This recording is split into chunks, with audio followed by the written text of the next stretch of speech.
This is News Fighter, where we fight the news so you don't have to. With Dylan Behan. G'day Fighterers, welcome to episode 123 of News Fighters for May 2023. News Fighters, chase the vibe. I'm Dylan Behan. You might know me from Irrational Fear as being the onstage Hobbit DJ guy and occasional wacky clips merchant, and I'm here with the biggest news story of the week. It's budget night and we'll see something we haven't in 15 years. Yes, that's right. For the first time in 15 years, is it Michael Jackson back from the dead and live in concert? Or is it Kevin Rudd, not a laughingstock? Or perhaps it's a livable apartment in Sydney for under $600,000? No, of course, they were talking about the first budget surplus in 15 years. Tonight's federal budget forecasting a surplus of $4 billion. Jim Chalmers is tonight unveiling a slender surplus that's eluded 5 treasurers before him. Yes, take that, Joe Hockey. And weren't the coalition happy to see Labor finally get a surplus? Do you give the government some credit for getting to surplus, though? The first one in 15 years? I think a drover's dog could have got to a surplus here. A drover's dog could deliver a budget surplus this year. The fact of the matter is a drover's dog could have delivered this surplus. That's why I've said many times a drover's dog could have delivered the short-term budget surplus. Yes, Shadow Treasurer Angus Taylor there, basically saying Josh Frydenberg, Scott Morrison and Joe Hockey did a worse job than a literal dog. Come on, Angus, I never saw a drover's dog smoke a cigar at the same time as they were putting up GP co-payments. Yes, and given it's the first surplus in 15 years, you'd think Jim Chalmers would be happy to do a bit of boasting about it. This is a forecast for a surplus this year. There are always good reasons to be cautious. You've delivered a surplus. Is the monkey finally off Labor's back? Oh, look, we forecast a surplus and we'll know for sure in a couple of months. What are you doing, Chalmers? You're a politician. Where's the arrogance? You're meant to be claiming a massive win for something that hasn't even happened yet, like your predecessors did. Well, Australia is back in the black. We will achieve a surplus in our first year in office, and we will achieve a surplus for every year of the first term. Because we've brought our budget back to surplus. We're the party and the government that has done that. And that's why I think Australians can trust us to keep it in surplus. It's not in surplus now. I said next year. That's what I said. And we won't know that until... That's what I said. I said we brought the budget back to surplus next year. And... So where has this surprise surplus come from? Well, National Senator and coal cosplayer Matt Canavan has one unsurprising theory. I brought in the surplus here today, Carl. This is the surplus. This is your surplus. It's a big piece of coal from central Queensland. And I've got the budget surplus right here in my hand. It is all on the back of the coal industry. Really? Are you guys still waving a lump of coal around in Parliament? Haven't you learned anything from your election-losing meme stakes? This is coal. Don't be afraid. Don't be scared. And yes, it's true, part of the surplus was a result of a huge windfall coming from higher commodity prices. And I'm sorry, what caused that again? It's shown that Vladimir Putin's invasion of Ukraine is actually serving treasury coffers in Australia very, very well. Yes, that's right. The Australian government has Russian war criminal and human rights violator Vladimir Putin to thank for its first budget surplus in 15 years. Wow, that's going to be an awkward thank you card. Dear Vlad, we all know you're an evil dictator and we hate you, but can you please keep this war going until after the next election? Love and kisses, Jim Chalmers and Anthony Albanese. But it's not just commodity prices, there is another big reason for this surplus. The projected $4.2 billion surplus isn't from mining alone, but mostly a flood of income tax from more Australians in work, and more people working as more people pay tax. Wow, so it turns out that keeping the unemployment an arbitrary 5% was not only unnecessarily keeping thousands of Aussies in poverty and misery, but was also bad for Australia's budget bottom line? Who knew? Maybe we shouldn't do that anymore. Anyways, while out spruiking this budget, there were two main themes from Labor. See if you can spot the first one here. This is a responsible budget. This is a responsible budget. This will be a responsible budget. This is a responsible budget. Oh, look, it's a responsible budget. Yes, that's right. The big spending Labor Party is trying to use this budget to rebrand itself as being economically responsible. Here's Labor Finance Minister Katie Gallagher. We're not going to just go around throwing money out the door. Yeah, that's right. They're not just throwing money out the door. $240 million for a new sports stadium in Tasmania. $9 billion for AUKUS submarines. For the 2032 Olympics, an initial $3.4 billion. $20 million to improve Australia's regional dirt. Yes, that's right. $20 million for regional dirt. Now look, we've all had the coffee outside the capital cities, but there's no need to be rude about how bad it is. Yes, and despite billions going to submarine stadiums and dirt, Labor had another big pitch line this budget. See if you can spot it. This is a responsible budget which helps people doing it tough. This will be a responsible budget for Australians doing it tough. Now, we recognise that people are doing it tough, helping people who are doing it tough, and we want to support people who are doing it especially tough. Yeah, so no one's doing it tougher than stadiumless Tasmanian AFL players, am I right? Seriously though, there was also some help for people on welfare doing it tough, but not much. The government will raise JobSeeker, youth allowance and Austudy payments by $40 a fortnight across the board, costing $4.9 billion over 5 years. The Morrison government actually gave them an extra $50 a fortnight. You've decided to give them an extra $40 a fortnight, just under $3 a day. We understand that there will be people who are saying $40 a fortnight is not enough. There'll be some who'll be saying it's too much. I'm sorry, what? Who is saying that's too much outside of maybe like a grizzled 1930s Depression-era Yorkshireman? Ooh, that's luxury, that is. That's luxury. $2.85 increase in the dole, that's luxury. Back in my day, increase of dole was piece of string. And you were lucky. Unsurprisingly, the Greens' Adam Bant was livid. Labor's budget is a betrayal of renters, job seekers and people doing it tough. Job seekers will remain in poverty and get an extra $2.85 a day that won't even buy you a loaf of bread. And look, Bant's right. It won't cover a loaf of bread. At my local supermarket, a loaf of bread just went up to $4.90. But just as an aside, who the hell is buying a loaf of bread per day? If your entire diet is a loaf of bread per day, maybe it's time to cut down on the carbs a little bit. That's not even an acceptable diet for a family of ducks. In fact, the increase was so small, Anthony Albanese was shocked when Dutton wouldn't support such a tiny increase. Peter Dutton can't even say whether he'll support a $40 a fortnight increase in JobSeeker. Anna Henderson from SBS tried to nail Anthony Albanese over how small this increase was. What would the young boy from Marrickville with a single mum think about a $3 a day increase for people living in poverty? The young boy from Marrickville would have said that this is a budget that looks after people. That makes a positive difference. Oh, come on, Anna. We all know what a young Albo would say. He'd say, I'm running down to the Weston's Biscuit Factory to eat 35 free disfigured wagon wheels and set a world record. True story. He literally claimed this month that he has the world record in eating wagon wheels, and $30 to whoever can find me the clip, because trust me, I spent hours searching. I can give you the dates of the press conferences and everything. Thankfully, Labor hasn't stopped at just a minuscule job seeker increase. They also did something a bit more meaningful. Extending the single parenting payment cut-off from the time the youngest child is 8 to 14, giving single parents, overwhelmingly mothers, an extra $177 a fortnight for 6 more years, overturning what he admits was a bad decision by the Gillard government he was part of. Yes, good to see Labor finally cleaning up some of the mess that Labor left behind and lifting single mums and kids out of poverty at the same time as lowering the unemployment rate to make themselves look like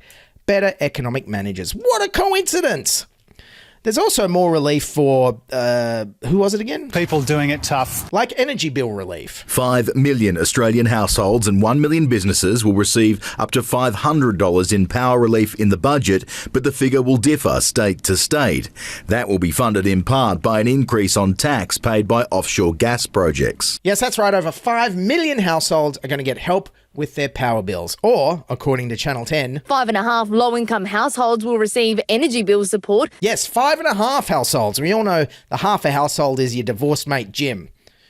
Sorry, Jim, condolences. Hope you can stitch it back together with the missus. And if Jim's half a household is particularly drafty and cold these days, well, there could be some help on the way to fix that too. Through this budget, we are investing $1 billion to help provide low-cost loans for double glazing and solar panels and other improvements that will make homes easier and cheaper to keep cool in summer and warm in winter. It's funny how there's no mention of insulation or pink bats there. Wonder why that is. And being a Labor budget, there was also more money promised for renewable energy.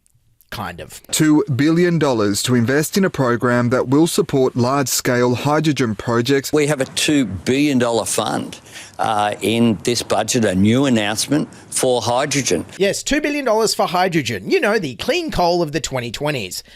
This announcement definitely had its critics, like Anna Henderson at SBS again. But the Energy Minister has rejected suggestions on the nation's wealthiest citizens. Andrew Forrest, a leading investor in the emerging technology, will be the biggest winner of the program. He'll need to compete with everyone else to get government support for his projects. Oh, come on, Anna. What makes you think this was just an announcement to keep billionaire mining magnate Andrew Twiggy Forrest happy? I mean, it's not like he ever talks about hydrogen much these days. The solution is hydrogen. Hydrogen of green hydrogen. Green hydrogen. Hydrogen. We'll never run out of it. Yeah, this does seem a bit like if the government announced, say, $2 billion for Wacky Clip podcast Peanut Butter Toast and bringing the jam band Fish to Australia, and then denied it was just to make me, Dylan Behan, happy. Of course it clearly is. These things are my entire personality. Now, in terms of healthcare and the caring industries, this budget did provide a much-needed wage rise for aged care nurses, more subsidies for childcare, which will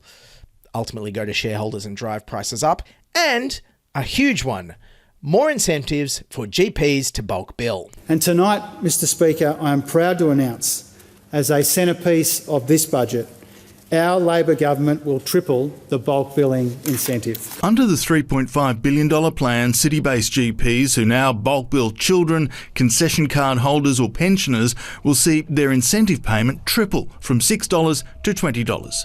GP Medicare rebates are also increasing. For a standard consultation, it will rise from $39 to $41, taking the total reimbursement to $62. And thank God, hopefully with this big funding boost, everyone in the country will be able to see a GP for free again. Right?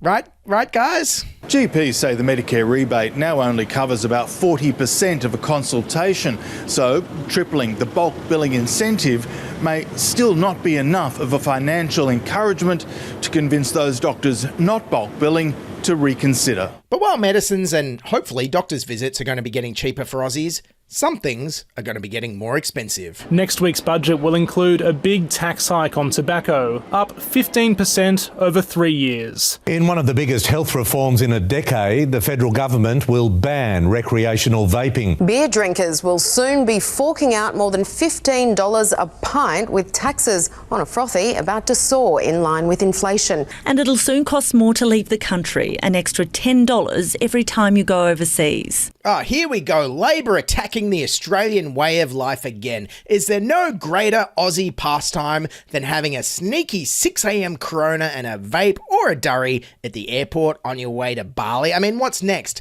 Labor's going to tax, blasting your Bluetooth speaker on the train or yelling the C word at your friends. Come on, Labor, stop attacking the Australian way of life. Another big revenue-raising measure in this budget, which was flagged all the way back in February, is Labor raising the tax rate on super rich people's super.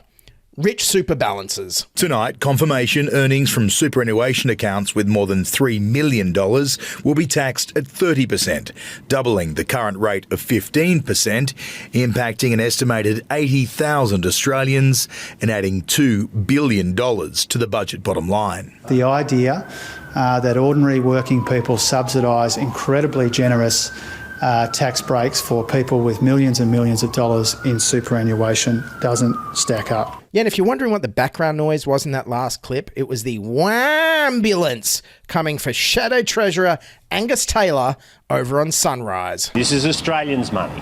It's their money, not the government's money. This is Australians' money. It's not the government's money to play with.